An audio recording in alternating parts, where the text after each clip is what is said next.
네, 오늘 유재성 박사님을 잠시 소개해 올립니다. 서울 강남구 삐땅기 성형외과 원장님으로 계시면서 아름다움을 만드는 네임 밸류가 크신 분입니다. 이분은 성향리교회 장로님으로 수고하시면서 사람을 사랑하고 뉴스타트와 중독 치료에 대한 연구를 많이 하셨습니다. 그래서 오늘 뉴스타트와 중독 치료에 대해서 여러분이 해안을 넣는 특별한 시간이 되시기를 바랍니다. 감사합니다. 안녕하세요. 미국 세크라멘토 KCD 말세치유봉사단을 이끌고 계신 박희정 목사님과 이 귀한 사역을 위해 수고하시는 모든 관계자 여러분께 깊은 감사와 반가운 인사를 드립니다. 이처럼 숭고하고 중요한 사역의 자리에서 말씀을 나눌 수 있는 기회를 허락해 주신 박희정 목사님께 특별한 감사의 마음을 전합니다. 아울러 줌을 통해 함께하고 계신 모든 분들께도 진심으로 환영의 인사를 드립니다. 오늘 제가 나누고자 하는 주제는 전 세계 사회가 함께 고민하고 있으나 결코 쉽지 않은 과제인 중독 문제, 그리고 그럼에도 불구하고 분명히 가능하다고 믿는 회복의 길에 대한 이야기입니다.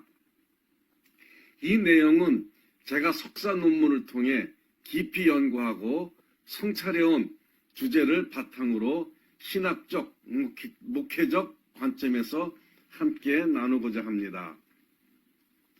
오늘 이 시간이 중독이라는 시대의 상처 앞에서 교회와 공동체가 어떤 소망의 응답을 제시할 수 있는지를 함께 모색하는 뜻깊은 시간이 되기를 기대합니다. 역사적으로 중독은 단순한 육체적 의존의 문제가 아니라 정신적, 사회적, 영적 요인이 복합적으로 얽힌 현상으로 이해되어 왔습니다. 종교적 믿음과 영성은 중독의 원인과 회복에 대한 인식 형성에 지속적으로 영향을 미쳐왔으며, 이는 많은 회복자들이 영성을 중요한 치유 요소로 경험하는 이유이기도 합니다. 최근에는 의학계와 종교계 모두 중독 연구에 더욱 적극적으로 관심을 기울이고 있는데, 이는 중독이 단순한 물질 문제를 넘어 인간의 전인적 상태와 깊이 연결되어 있다는 인식이 확산되었기 때문입니다. 최근 연구들은 영적 믿음과 수행이 중독 회복 과정에서 내면의 평안을 증진시키고 심리적 변화를 촉진할 수 있음을 보여주고 있으며, 이에 따라 의학적 치료에서도 영적 요소를 통합하려는 시도가 점차 확대되고 있습니다. 종교 공동체는 중독자들에게 정서적, 정신적 지지의 중요한 기반을 제공하며, 기도와 명상과 같은 영적 수행은 자기 통제력과 의지 회복을 돕는 핵심적 자원으로 작용합니다. 이러한 흐름으로 중독 회복이 단순한 치료를 넘어 영성과 공동체를 포함하는 전인적 치유 과정이어야 함을 분명히 보여줍니다. 이제 중독의 어원과 역사적 변천을 살펴보겠습니다. 이러한 고찰은 중독을 단순한 행위나 증상으로 이해하는 것을 넘어 중독자의 삶과 존재를 어떻게 바라볼 것인가에 대한 신학적, 치료적 기준을 형성하는 데 중요한 토대를 제공합니다. 다시 말해 중독의 개념이 어떻게 형성되고 변화해 왔는지를 이해하는 일은 중독자를 향한 돌봄과 치료의 방향을 정립하는 데 필수적인 출발점이 됩니다. 중독의 어원은 라틴어 아딕투스에서 비롯되며, 이는 개인의 선택이나 기호가 아니라 법적 선언에 의해 타인에게 종속된 상태를 의미합니다. 고대 로마 사회에서 아딕투스는 빚을 갚지 못해 법정 판결로 채권자에게 넘겨진 채무자를 가리켰으며, 이들은 자유와 의지를 박탈당한 채 강제 노동을 수행하는 존재로서 간주되었습니다. 이러한 어원적 배경에서 중독은 본래 쾌락 추구나 도덕적 나약함이 아니라 의지와 무관하게 지배당하는 자유상실의 상태로 이해되었습니다. 따라서 중독의 개념은 출발부터 자유박탈과 통제력 상실, 외부 권력에 의한 종속이라는 구조를 내포하고 있으며, 이는 오늘날 중독을 신경생물학적, 사회구조적, 영적 구속 상태로 이해하는 통합적 접근의 중요한 역사적 토대가 됩니다. 중세와 근대에 이르러 중독은 고대의 법적 강제적 종속 개념에서 벗어나 도덕적 종교적 판단의 영역으로 이동하였습니다. 기독교 전통 안에서 중독은 외부 강제가 아니라 개인의 욕망을 통제하지 못한 결과 곧 절제의 실패로 이해되었으며 자유의지에 의해 선택된 죄로 해석되었습니다. 이에 따라 중독은 의지력 부족과 도덕적 결함의 증거로 간주되었고, 중독자는 치료의 대상이 아니라 책임을 져야 할 죄인으로 인식되었습니다. 또한 중독은 일부 신학적 해석에서 악마적 유혹과 영적 타락의 결과로 설명되며, 반복성과 통제 불가능성은 영적 질서 이탈의 증거로 이해되었습니다. 그 결과 중독은 강한 도덕적 낙인과 종교적 죄의식을 동반하였고, 이는 중독을 개인 내부의 윤리적 실패로 환원시키는 경향을 강화하였습니다. 이러한 도덕화는 중독을 개인 내부의 윤리적 실패로 환원시키는 경향을 강화하였습니다.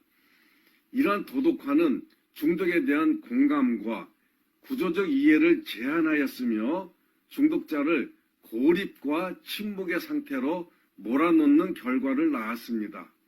이 시기의 중독 이해는 인간의 책임과 윤리적 선택을 강조했다는 신학적 의미를 지니지만, 동시에 중독의 강제성, 반복성, 비자발성을 충분히 설명하지 못하는 한계를 드러냈으며, 이는 이후 중독을 질병과 신경생물학적 현상으로 재해석하게 되는 중요한 전환의 배경이 되었습니다.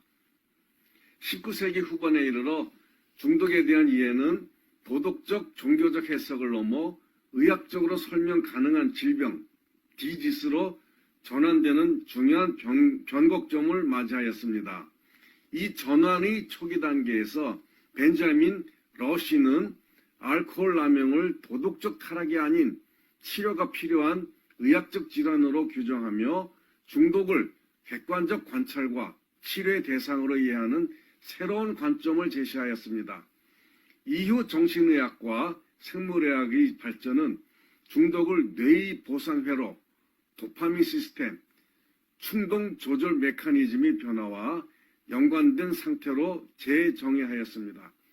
이에 따라 중독은 반복적 선택이나 습관의 문제가 아니라 뇌 구조와 신경 전달 체계의 변화가 동반된 생물학적 현상으로 이해하기 시작하였습니다. 그 결과 중독은 점차 비난의 대상이 아니라 치료와 회복이 필요한 질병으로 인식되었으며, 이는 의료적 개입과 전문적 치료의 정당성을 확립하는 중요한 토대가 되었습니다. 20세기 중후반에 이르러 중독에 대한 이해는 단일한 의학적 설명을 넘어 심리적, 사회적, 문화적 차원을 포괄하는 통합적 관점으로 확장되었습니다. 중독은 더 이상 물질 의존에 국한되지 않고 보상과 충동, 정서 조절 실패와 같은 심리적 메커니즘과 연결된 현상으로 인식되었으며, 도박, 쇼핑, 성, 인터넷 등 행동 중독이 본격적으로 논의되기 시작하였습니다. 사회학적 관점에서도 중독은 개인 내부의 문제가 아니라 사회구조, 빈곤, 트라우마, 문화적 규범과 연관된 사회적 증상으로 분석되었습니다. 이에 따라 중독 회복은 개인의 결단이나 치료를 넘어 사회적 환경과 공동체 회복을 포함해야 한다는 인식이 강조되었습니다. 이러한 흐름 속에서 영국과 미국을 중심으로 다양한 중독 치유 단체들이 등장하였으며 그 중에서도 미국의 대표적 회복 공동체인 알코올릭스 애노니머스의 12단계 프로그램은 중독 이해와 회복 패러다임에 있어 중요한 전환점을 형성하였습니다. AA는 중독을 의지력 부족이나 질병으로만 보지 않고 영적 결핍과 관계 붕괴, 공동체 상실의 문제로 이해하며 고백과 상호 지지, 초월적 도움에 대한 개방성을 통해 회복을 추구하는 전인적 모델을 제시하였습니다. 그 결과 중독은 단순한 물질 의존이 아니라 심리적 공허와 영적 결핍을 메우려는 반복적 시도로 해석되기 시작하였으며 중독 회복은 금단과 통제를 넘어 의미 회복과 관계 회복의 과정이어야 한다는 인식으로 발전하였습니다. 21세기에 들어서면서 중독에 대한 이해는 단편적 설명을 넘어 인간 존재 전체를 포괄하는 통합적 정체성 중심의 패러다임으로 전환되었습니다. 중독은 더 이상 특정 행위나 증상의 문제가 아니라 인간이 무엇에 의존하며 어떤 의미 구조 속에서 살아가는가라는 존재론적 질문과 깊이 연결된 현상으로 인식되기 시작하였습니다. 이러한 변화는 World Health Organization WHO와 DSM-5에서도 제도적으로 반영되어 중독을 개별 일탈이 아닌 중독장애, Addictive Disorder로 분류하고 치료와 개입이 필요한 상태로 공식화하였습니다. 특히 물질 중심 중독을 넘어 스마트폰, SNS, 게임, 일 중독과 같은 행위 중심 중독이 명확히 인정되면서 중독의 본질이 물질이 아니라 보상, 의존, 의미 추구 구조에 있음을 분명히 드러나게 되었습니다. 이에 따라 21세기 중독 연구는 신경과학, 심리학, 사회학, 영성을 통합하는 접근의 필요성에 도달하였으며 중독은 뇌의 변화, 정서 조절, 사회 구조, 그리고 궁극적 의미 추구가 교차하는 복합적 현상으로 재정의되었습니다. 결국 현대 중독 패러다임은 중독을 무엇을 끊을 것인가의 문제가 아니라 누구로 회복될 것인가의 문제, 곧 인간 정체성 회복의 문제로 이해하며 회복을 전인적 치유와 삶의 방향성 회복의 과정으로 규정합니다. 현대 사회에서 중독은 단일 학문으로 설명할 수 없는 복합적 현상으로 이해되며 의학, 심리학, 사회학, 신경과학, 신학과 목회학은 각기 다른 렌즈를 통해 중독의 본질을 조명합니다. 의학적으로 중독은 뇌의 보상 회로에 영향을 미치는 만성적이고 재발성 높은 질환으로 이해되며 신경과학은 이를 도파민 시스템의 과잉 자극과 자기 조절 메커니즘의 분계로 설명합니다. 심리학은 중독을 통제력 상실과 강박적 사용, 정서, 조절 실패와 애착 손상의 문제로 해석합니다. 사회적 관점에서 중독은 개인 내부의 문제가 아니라 사회적 고립, 트라우마, 구조적 불평등 속에서 강화되는 병리적 패턴으로 이해되며 회복은 사회적 환경과 공동체 회복을 포함한다고 봅니다. 신학과 목회적 관점에서는 중독을 하나님이 계셔야 할 존재의 중심이 다른 대상으로 대체된 영적 왜곡 상태, 곧 우상 숭배의 한 형태로 해석하여 인간의 궁극적 의존과 정체성의 문제로 접근합니다. 이처럼 현대 중독은 단순한 습관이나 잘못된 선택의 반복이 아니라 자유의지 상실, 관계 단절, 존재의 목적 왜곡이 결합된 상태입니다. 역사적으로 중독 개념은 종속에서 죄악으로 질병으로 확정되어 왔으며 오늘날에는 인간 존재 전체를 흔드는 존재론적 위기로 인식되고 있습니다. 따라서 중독은 절망의 상태가 아니라 전인적 회복이 요구되는 치유 가능한 상태이며 회복은 중단이나 통제를 넘어 자유, 관계, 존재 목적이 회복되는 전인적 치유의 과정입니다. 그렇다면 이러한 흐름 속에서 신학은 중독을 어떻게 이해하는가라는 질문이 제기됩니다. 신학적 시각에서 중독은 단순한 행위의 반복이나 심리적 의존을 넘어 죄의 구조가 삶 속에 굳어져 나타난 상태, 곧 성경이 말하는 하트 개념과 깊이 연결된 현상으로 조명될 수 있습니다. 다시 말해 중독은 하나님을 향해야 할 인간 존재의 방향이 왜곡된 결과로서 중독과 죄 사이의 신학적 연관성을 성찰하게 하는 중요한 주제가 됩니다. 중독을 단순한 반복 행위나 의지력의 실패가 아니라 죄가 삶의 구조 속에 굳어져 패턴화된 상태, 곧 습죄, habituated sin으로 이해할 때 중독은 성경이 말하는 죄의 본질을 가장 구체적으로 드러내는 현상으로 해석될 수 있습니다. 여기서 죄는 단발적 행위가 아니라 삶의 방향성과 존재 양식이 굳어지는 과정으로 이해됩니다. 히브리어 하타트는 죄를 규칙 위반이 아니라 하나님을 향해야 할 삶의 방향이 빗나간 존재 상태로 정의합니다. 이 점에서 중독은 하나님을 향한 예배의 에너지가 물질이나 행위, 관계 등 대체 대상에 전치된 상태이며 예배의 방향을 상실한 영적 왜곡으로 이해됩니다. 또한 중독은 반복되는 의존과 자기 파괴를 통해 삶의 구조 자체가 굳어진 상태로서 단순한 행위 문제가 아니라 존재론적 상태의 문제입니다. 더 나아가 구약적 죄 이해에서 하타트는 단순한 용서 선언으로 종결되지 않고 정결과 삶의 재정렬을 요구하는 상태입니다. 이는 중독 회복이 단순한 참여나 결단을 넘어 삶 전체의 방향이 새롭게 조정되는 전인적 회복 과정이어야 함을 시사합니다.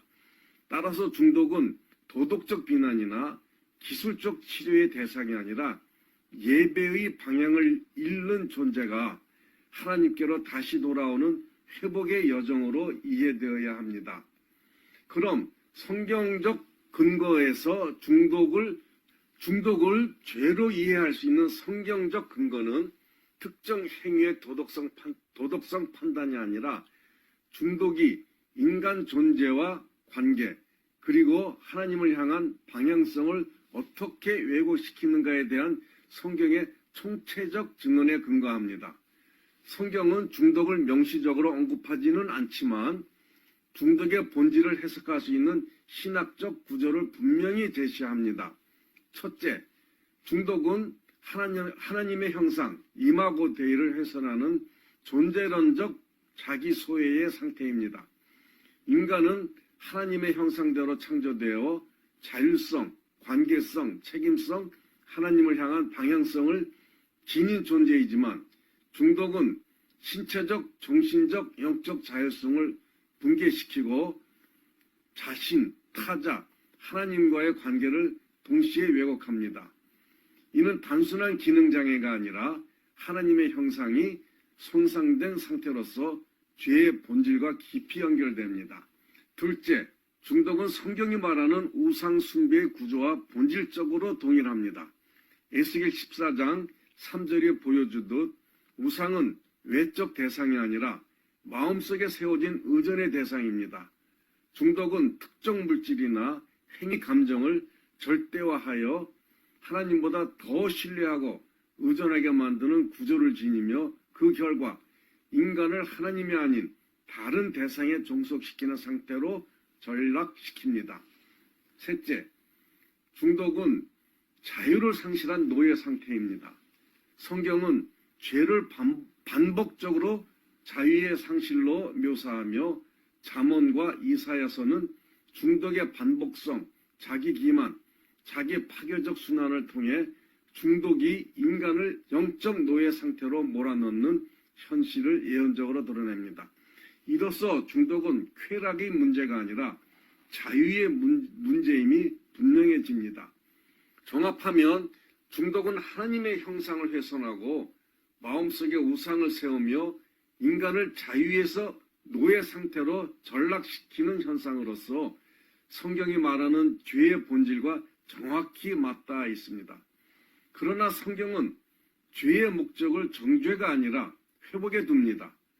따라서 중독을 죄로 이해하는 것은 단죄를 위한 규정이 아니라 왜곡된 존재 상태를 치유하고 하나님의 형상을 회복하기 위한 신학적 출발점입니다. 성경은 죄를 분명히 직면하게 하지만 결코 정죄로만 머물지 않습니다. 히브리 성경에서 죄에 대한 선언은 언제나 회복과 회개의 길을 함께 여는 신학적 구조 안에 놓여 있습니다. 이는 중독을 죄로 이해할 때에도 동일하게 적용되어야 하는 중요한 원리입니다. 먼저 성경은 하나님을 회복의 하나님으로 증언합니다. 요엘 2장 25절에서 하나님은 메뚜기 떼가 먹은 해를 내가 너에게 갚아주리니 라고 선언하십니다. 이 말씀은 단순한 보상이 아니라 파괴된 시간과 상실된 삶의 질서까지 회복하시는 하나님의 의지를 보여줍니다. 죄로 인해 황폐해진 삶이 다시 회복될 수 있다는 이 약속은 중독으로 인해 무너진 인생 또한 하나님의 회복 사역 밖에 있지 않음을 분명히 합니다. 또한 성경은 죄에 대한 회복의 길로서 자백과 회개를 제시합니다. 시편 51편에서 다윗은 자신의 죄를 은폐하지 않고 하나님 앞에 정직하게 자백하며 단순한 용서 선언을 넘어 정결한 마음과 새로운 영을 창조해달라고 강구합니다. 이는 죄의 해결이 법적 무죄 선언에 머무르지 않고 존재의 갱신과 내적 재창조를 포함하는 과정임을 보여줍니다. 중독 회복 또한 동일하게 행동의 중단이 아니라 마음과 영의 재형성을 요구하는 여정입니다. 더 나아가 레위기 16장에 나타난 속죄일 제도는 죄를 개인의 수치로 고립시키지 않고 공동체 안에서 정결과 회복의 길을 제공하는 제도적 은혜를 보여줍니다. 죄인은 공동체에서 배제되지 않았으며 정해진 예식과 과정을 통해 다시 하나님 앞에 공동체 안으로 회복될 수 있었습니다. 이는 중독 회복이 개인의 결단만이 아니라 공동체적 돌봄과 구조적 회복을 포함해야 함을 시사합니다. 이러한 성경적 증언에 비추어 볼 때 중독은 분명 죄의 구조와 연결되어 있지만 그것은 결코 정죄를 위한 규정이 아닙니다. 중독을 죄로 이해하는 목적은 중독자를 죄책감에 가두기 위함이 아니라 왜곡된 존재 상태를 직면하게 하고 하나님의 형상을 회복하도록 인도하기 위함입니다. 죄의 이해가 깊어질수록 회복의 필요성 또한 분명해지며 회복의 전망이 분명해질수록 죄의 고백은 절망이 아니라 소망의 문이 됩니다. 따라서 중독은 단죄의 대상이 아니라 치유와 회복의 대상입니다. 중독 회복은 죄를 덮는 과정이 아니라 죄로 인해 잃어버린 방향과 정체성을 다시 하나님께로 돌려놓는 여정이며 삶 전체가 다시 하나님의 은혜 질서 안으로 재정렬되는 구속의 과정입니다. 중독 회복의 궁극적 목표는 단순한 특정 행위를 중단하거나 위험 요소를 제거하는 데 있지 않습니다. 성경적 관점에서 중독 회복은 인간 존재 전체가 다시 하나님의 창조 질서 안으로 통합되는 과정이며 존재의 회복과 정체성의 재정렬을 핵심 목표로 합니다. 첫째, 하나님의 형상의 회복입니다. 성경은 인간을 하나님의 형상대로 창조된 존재로 선언합니다. 하나님의 형상은 인간의 존엄성, 관계성, 자유, 책임, 그리고 하나님을 향한 방향성을 포함하는 전인적 개념입니다. 그러나 중독은 이 형상을 왜곡시켜 인간을 자기 파괴적 반복과 종속의 상태로 몰아넣습니다. 따라서 중독 회복은 단순히 나쁜 습관을 제거하는 과정이 아니라 왜곡된 정체성을 바로 세우는 신학적 회복의 과정입니다. 회복의 핵심은 내가 무엇을 하지 말아야 하는가가 아니라 내가 누구인지를 다시 기억하고 그 정체성에 따라 살아내는 것입니다. 이는 인간이 다시 하나님의 형상으로 자신을 인식하고 그 부르심에 응답하며 살아가는 삶의 회복입니다. 두 번째, 관계적 회복입니다. 중독은 본질적으로 관계를 질식시키는 힘을 가집니다. 중독은 하나님과의 관계를 단절시키고 다른 사람과의 신뢰를 무너뜨리며 자기 자신과의 관계마저 왜곡시킵니다. 그 결과 중독자는 깊은 죄책감과 수치심, 그리고 고립과 외로움 속에 머물게 됩니다. 회복은 이 질식된 관계들이 다시 숨쉬기 시작하는 과정입니다. 하나님과의 회복된 관계를 통해 죄책감과 수치심이 은혜 안에서 치유되며 인간은 다시 사랑받는 존재로 자신을 인식하게 됩니다. 더 나아가 공동체와의 연결을 통해 소속감과 안정감, 그리고 삶의 목적의식을 회복하게 됩니다. 중독 회복은 결코 혼자의 여정이 아니며 관계 안에서만 완성되는 은혜의 과정입니다. 세 번째, 자유의지와 선택 능력의 회복입니다. 중독은 인간의 의지를 점진적으로 박탈하는 상태입니다. 반복되는 중독 행위는 선택의 자유를 침식시키고 인간을 자동화된 반응의 존재로 전락시킵니다. 그러나 회복은 다시 선택하고 사랑하고 책임지는 존재로 서는 과정입니다. 이 자유는 단순한 자기 통제 능력의 회복을 의미하지 않습니다. 성경이 말하는 자유는 성령 안에서 누리는 자유이며 그리스도께서 우리를 자유롭게 하려고 자유를 주셨다라는 선언에 근거한 존재론적 자유입니다. 이는 욕망에 끌려다니는 자유가 아니라 선을 선택할 수 있는 능력으로서의 자유이며 중독 회복의 핵심 열매입니다. 네 번째, 삶의 의미와 목적의 재발견입니다. 중독은 종종 삶의 의미가 붕괴된 자리에서 발생됩니다. 존재의 공허와 목적 상실은 중독 대상이 그 자리를 대신 차지하게 만드는 토양이 됩니다. 따라서 회복은 단순히 물질이나 행위를 끊는 데서 끝나지 않고 삶의 이유와 소명을 다시 발견하는 방향으로 나아가야 합니다. 회복의 질문은 무엇을 끊었는가가 아니라 무엇을 위해 살아가는가로 전환되어야 합니다. 중독 회복은 공허를 제거하는 과정이 아니라 의미로 채워지는 과정이며 하나님 안에서 자신의 부르심과 삶의 방향을 재발견하는 여정입니다. 중독이 야기하는 위기는 단일 영역에 국한되지 않습니다. 중독은 인간 존재의 여러 층위를 동시에 침식하며 영적, 심리적, 신체적, 사회적, 존재론적 차원 전반에 걸친 붕괴를 초래합니다. 그러므로 중독 회복 역시 부분적 개선이나 증상 완화에 머물 수 없으며 전인적 구속, 곧 존재 전체를 다시 하나님의 구원 질서 안으로 회복시키는 방향성을 가져야 합니다. 먼저 영적 영역에서 중독은 하나님과의 관계를 단절시키는 위기를 초래합니다. 중독 대상은 점차 하나님의 자리를 대체하며 인간은 은혜가 아닌 의존의 대상에 삶의 중심을 두게 됩니다. 이에 대한 회복은 단순한 종교적 행위의 회복이 아니라 은혜의 회복과 정체성의 회복, 다시 말해 하나님 안에서 자기 자신이 누구인지를 다시 인식하는 영적 재정렬의 과정입니다.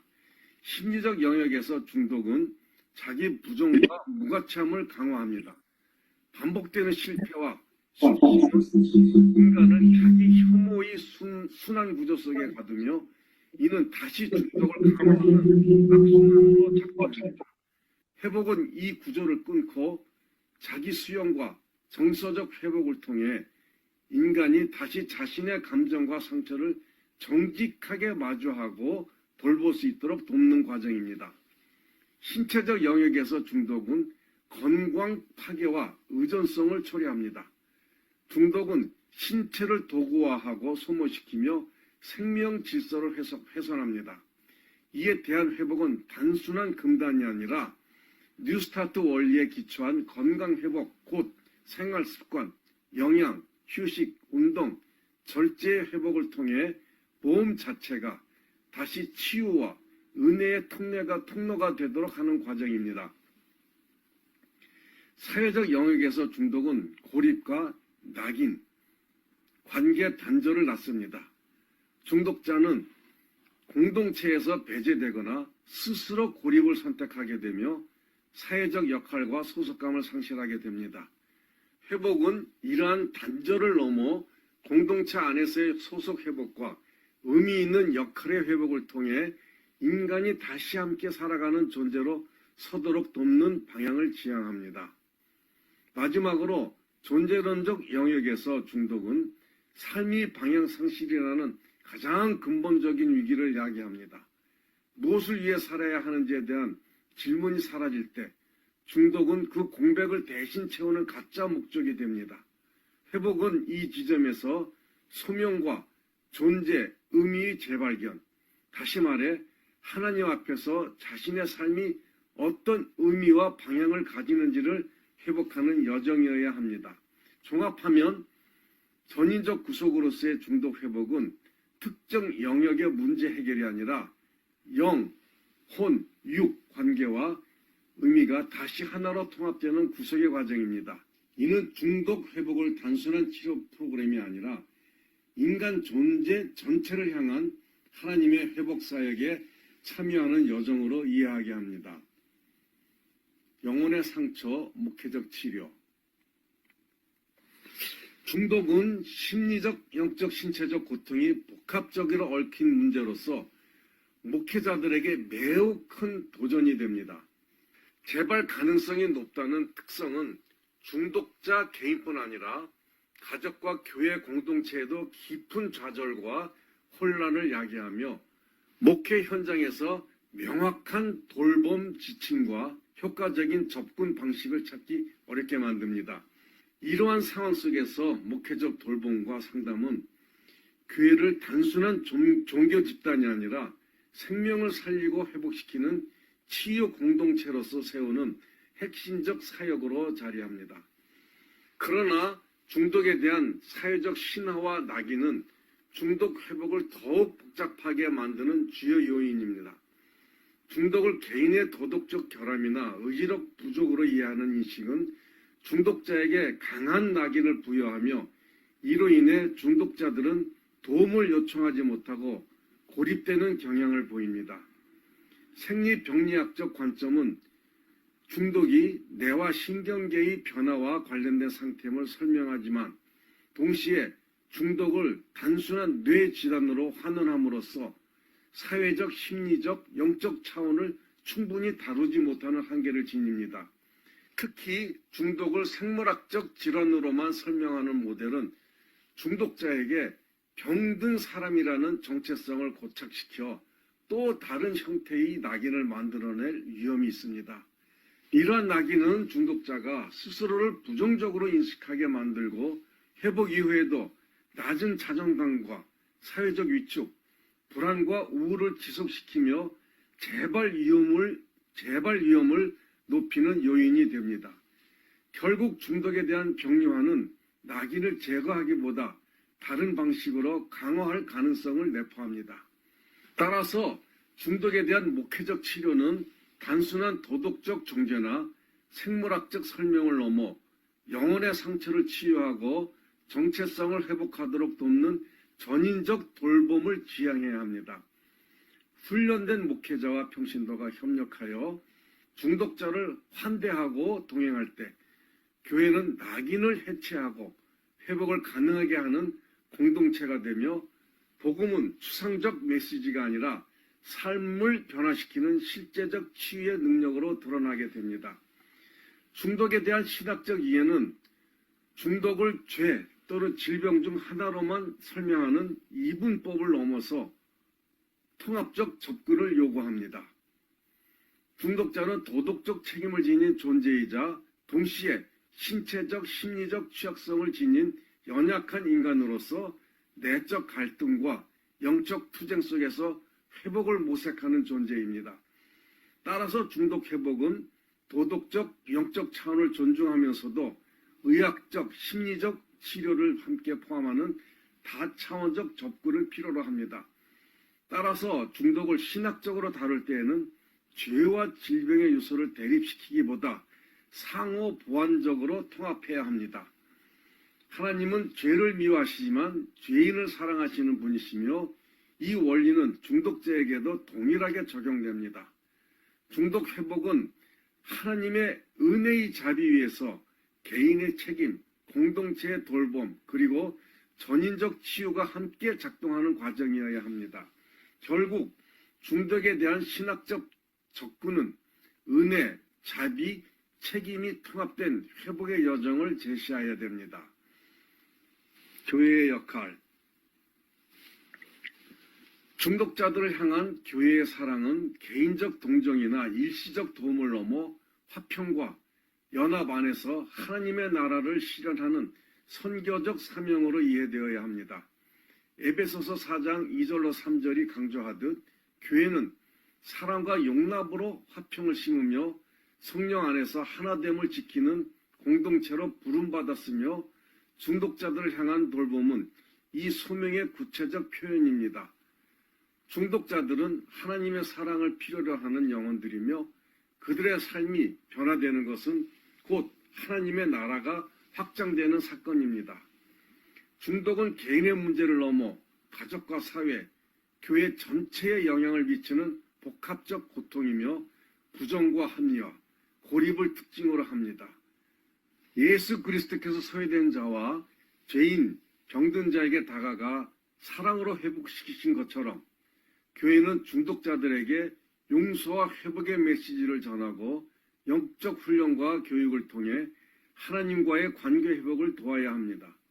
동시에 교회는 지역사회와 협력하여 재활 프로그램, 상담, 직업교육 등을 실질적인 사회 복귀와 자립을 돕는 전인적 지원을 제공해야 합니다. 결국 중독 문제를 다루는 교회의 신학적 자세는 중독을 개인적 신앙 문제로 축소하지 않고 공동체적 돌봄과 사회적 연대를 통해 생명을 살리고 회복시키는 사명으로 이해하는 데 있습니다. 이는 교회가 복음을 말하는 공동체를 넘어 복음을 살아내는 치유 공동체가 되는 길입니다. 현대 중독 회복 돌봄이 맥락에서 중독 회복 공동체는 단순한 치료 집단을 넘어 영적 돌봄과 삶의 재구성을 함께 수행하는 신앙적 공간으로 기능합니다. 이러한 관점에서 현재 대표적인 중독 회복 공동체 중 알코올릭스 애노니무스와 최근 한국 재림교회 안에서 제안된 ABM Achieving Bliss Movement를 비교함으로써 두 접근이 지니는 신학적 전제와 실천적 차이를 개관하고자 합니다. AA는 1930년대 미국에서 시작된 영적 회복 기반의 금주 공동체입니다. AA는 알코올 중독을 통제할 수 없는 질병으로 인식하면서도 회복의 핵심을 인간의 의지가 아닌 초월적 존재, 곧 하이어 파워에 대한 의존에 두었습니다. 이를 통해 중독자는 자기 통제의 환상을 내려놓고 공동체적 고백과 영적 각성을 통해 평온한 삶으로 나아가도록 돕는 구조를 형성하였습니다. AA의 목적은 특정 교리를 제시하기보다 중독으로 파괴된 삶을 안정과 절제로 회복시키는 데 있습니다. 반면 ABM은 2024년 세브스데이 아드벤티스 철치의 건강기별과 전인적 인간 이해를 토대로 형성된 중독 회복 운동입니다. ABM은 중독을 단순히 물질 사용 문제나 심리적 의존으로 보지 않고 창조 질서의 붕괴와 존재의 분절에서 비롯된 전인적 위기로 이해합니다. 따라서 ABM의 핵심 목적은 중독 증상의 중단을 넘어 창조주 하나님과의 관계 회복을 통해 블리스, 곧 성경적 샬롬의 삶을 회복하는 것입니다. 두 공동체의 중심 개념에서 분명히 차이가 드러납니다. AA는 회복 과정에서 하이얼 파워라는 개념을 사용함으로써 참여자가 자신의 종교적, 철학적 배경에 따라 초월적 도움을 자유롭게 해석할 수 있도록 열어둡니다. 이는 포용성과 접근성을 높이는 장점이 있지만 신학적으로는 초월적 존재의 인격성과 구속 사역이 명확히 규정되지 않는 한계를 지닙니다. 이에 비해 ABM은 회복의 중심을 창조주 하나님과의 인격적 관계 회복에 명확히 두며 중독 회복을 구속사적 창조론적 틀 안에서 이해합니다. 중독은 하나님 없는 방향으로 굳어진 삶의 왜곡이며 회복은 하나님과의 관계 안에서 육체, 정신, 영혼이 다시 통합되는 과정입니다. 회복 방식에서도 양자는 상이한 구조를 보입니다. AA는 12단계 영적 여정을 중심으로 고백, 책임인식, 공동체적 나눔을 통해 내적 변화를 추구합니다. 반면 ABM은 뉴스타트 건강 원칙을 기반으로 한 신체 회복, 영성 회복, 그리고 공동체적 돌봄을 통한 프로세스를 제시합니다. 이는 중독 회복에서 신체 건강을 부차적 요소가 아니라 영적 회복을 지탱하는 신학적 토대로 이해한다는 점에서 중요한 차별성을 가집니다.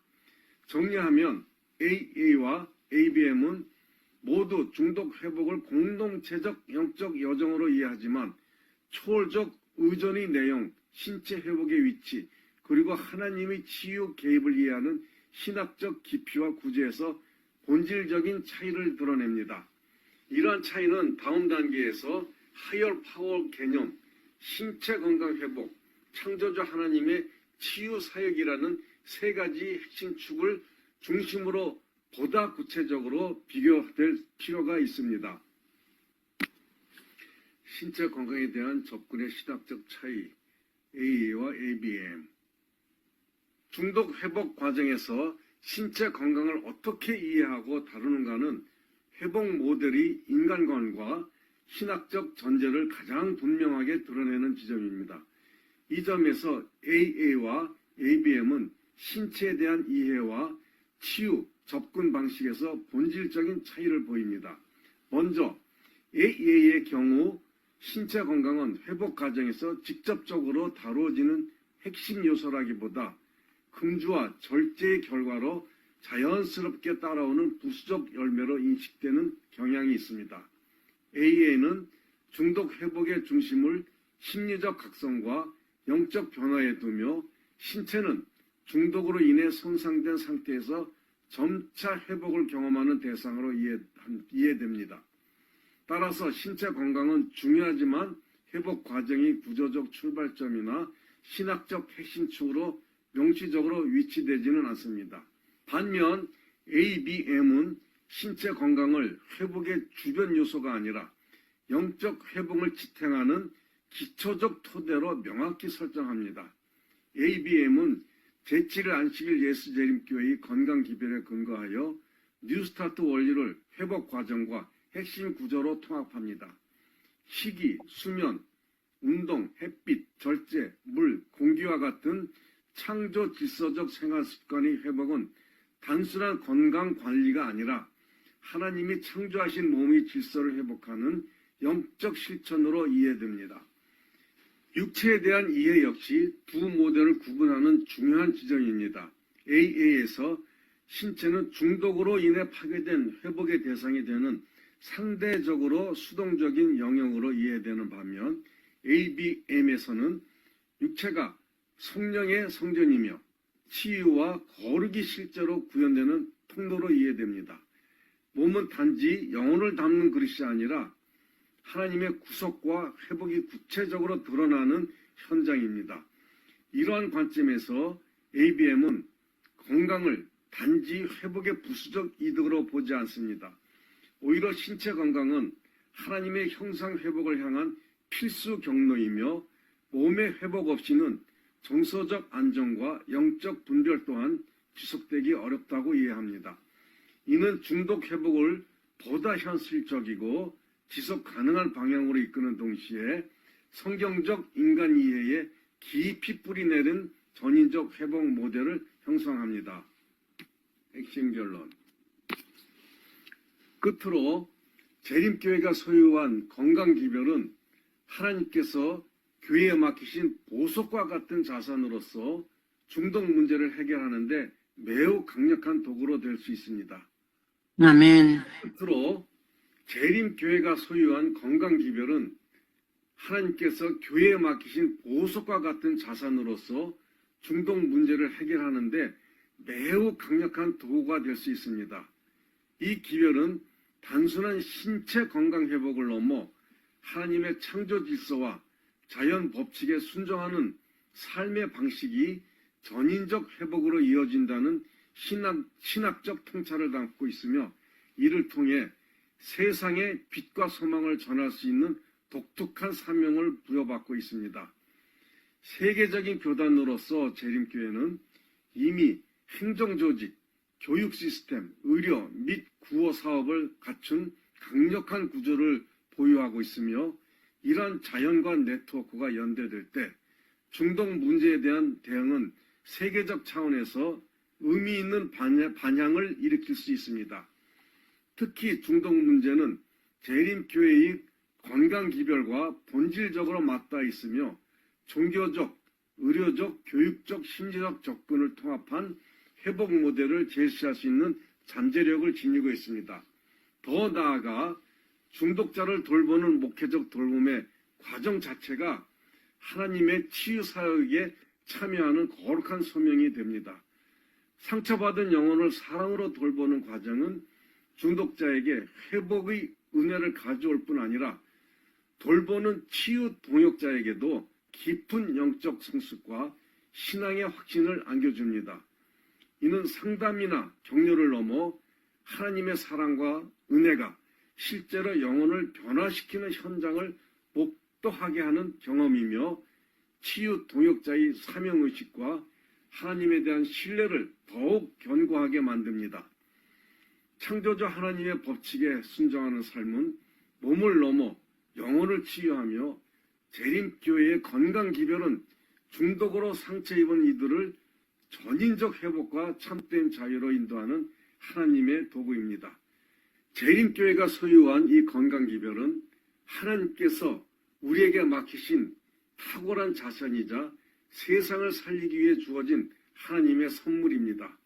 이제 우리는 이 자산을 보존하는 데 머무르지 않고 함께 확대하고 발전시켜 시대의 고통에 응답하며 상처 입은 이들에게 회복의 길을 열어가야 합니다. 감사합니다. 감사합니다. 네. 대단히 감사합니다.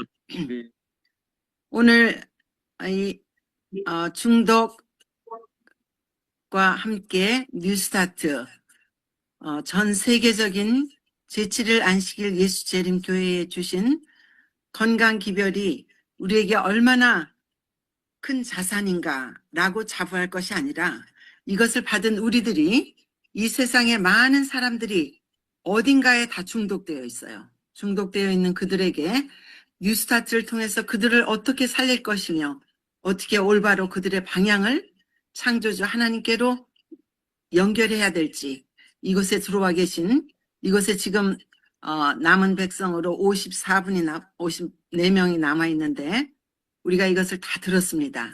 그래서 지금 이 유재성 원장님께서 이 연세, 지금 이분이 어떻게 연세가 되어 보이십니까? 70 중반이 넘으신 분이에요.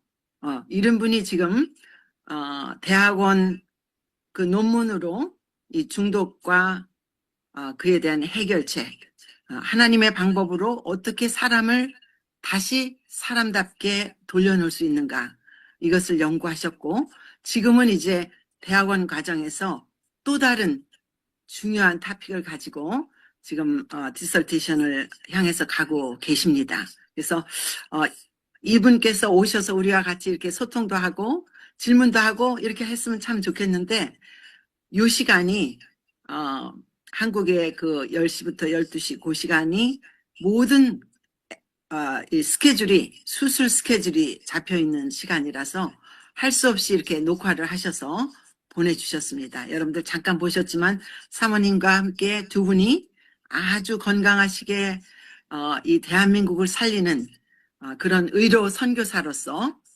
아주 열심히 앞장서서 뛰고 계시는, 물질적으로 또 영적으로 모든 면에 필요한 분들, 가난하고 병들고 그 다음에 중독에 빠져서 하나님과 멀리 떨어져 있는 이런 사람들을 위해서 이런 일을 하고 계시는 분을 저희가 이렇게 한국에 와서 만나게 됐고, 또 이번 1시간을 이렇게 섭외하는데 바쁘심에도 불구하고 이렇게 PPT를 만드셔서 녹화를 하셔서 보내주셨습니다. 이것에 대해서 정말 저희들 감사하게 생각하십니까? 네, 여러분 또한 우리가 가진 사명을 새롭게 깨닫게 되십니까? 네. 네. 지금 이제 4분 남았는데요. 한 분이 또 질문을 하셨어요. 질문을 우리 안대현 강사님께서 지금 바쁘신 일로 나가셨는데 제가 그 질문을 보내드렸더니 이렇게 답이 왔어요. 답을 이걸 마치고 여러분들 드리고 마치겠습니다. 질문은 뭐냐면, 빈뇨 혹은 절박뇨를 위해선 좌역 혹은 구강으로 복용 어떤 것이 더 좋은지요? 그러니까 이분은 둘 중에 한 가지를 하시고 싶으신 것 같은 그런 질문인데, 안대훈 강사님의 대답은 모두 다 집에서 하시기에 어렵지 않고 협력하여 시너지 효과를 내는 것이 좋습니다. 이게 무슨 말씀이냐면 두 가지 다를 합쳐서, 그 다음에 이제 우리가 블렌딩 하는 그 오일은 또 이 방광이 있는 아랫배와 그 다음에 이제 신장이 있는 이 등 뒤, 거기에 발라주는 거. 그러니까 발라주고 자욕도 하고 그 다음에 이제 물에 타서, 따뜻한 물에 타서 마시는 것. 이 세 가지를 같이 하시면 시너지 효과가 있다, 이 말씀을 지금 하시고 계십니다. 그러면서 방광과 등 뒤 신장에 바르는 것이 중요하고, 이것은 이제 우리가 오늘 띄워주신 그 16가지 이센셜 오일을 블렌딩해서 바르는 것을 말합니다. 특히 취침 전에 바르는 것이 좋습니다. 취침 전에 아랫배에 바르고 등 뒤쪽에 콩팥이 있는 부위에 바르고, 그 다음에 한 컵에 따뜻한 물에 탄 한 꼬집의 히말라야 솔트 or 죽여.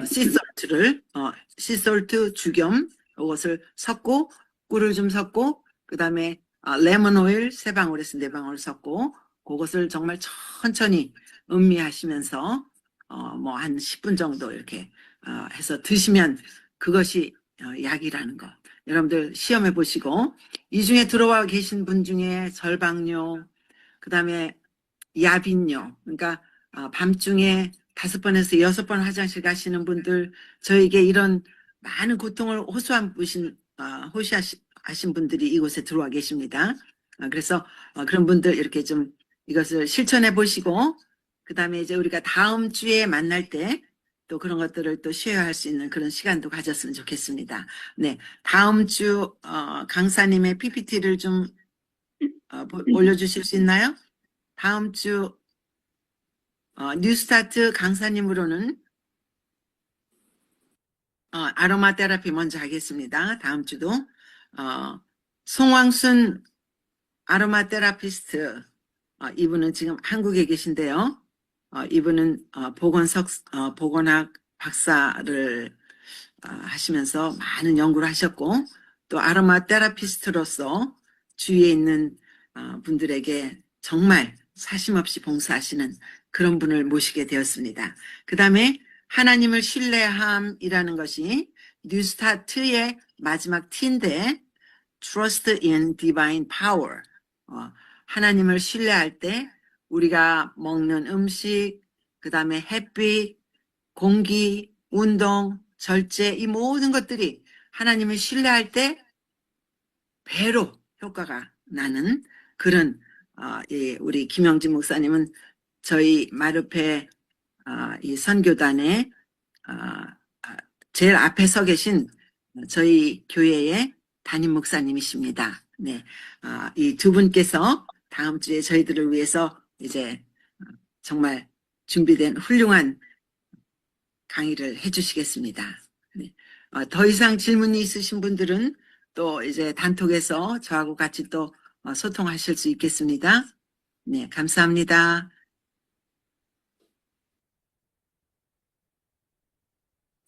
이 시간을 마치면서 우리 한국 지부장이신 박희용 팀장님 계신가요? 기도해 주시고 마치겠습니다. 네.